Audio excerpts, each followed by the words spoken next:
The former U.S. Treasury Secretary has accused Russia of trying to undermine the American economy shortly before the global recession. Henry Paulson's newly released memoirs claim Moscow approached China with a plan to devalue the assets of America's key mortgage companies by dumping bonds. Well, let's talk more on this with Vladimir Ismailov, the chief financial officer of the School of Management named Skolkovo. Thank you for joining us. There's fingers being pointed here, clearly, but is there any weight to these claims? Hello.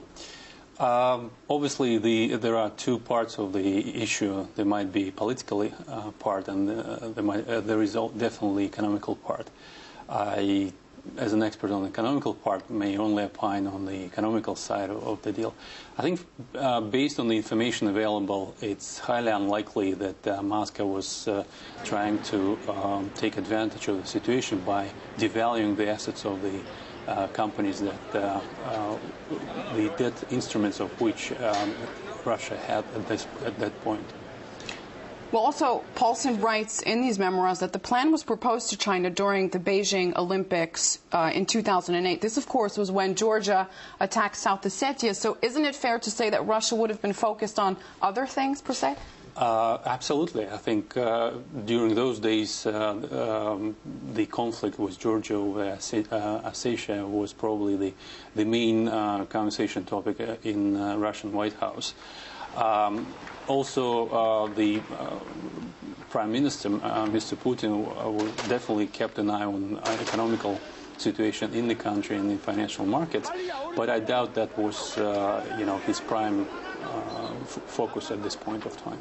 Well, also in the U.S. and around the world, really, Henry Paulson is known as one of the main faces of the financial crisis. So could we assume here that perhaps he's trying to maybe push the blame on another country or find someone else to blame? I would be on the side of the people that think that way. I think when the crisis unraveled the way it did and everyone felt it across the globe, definitely nobody wants to be one person responsible for this.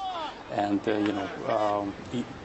every person involved in the decision-making and had decision-making authority at that time is trying to probably share his or her responsibility with others. I think that's exactly what we're witnessing right now. Just finally, do you think that we could see the U.S. or Henry Paulson try to in the future blame any other countries? I wouldn't be surprised to see that. Okay, so not just Russia there. Thank you very much. Vladimir Ismailov joining us to speak about these accusations by Henry Paulson made on Russia. Thank you very much.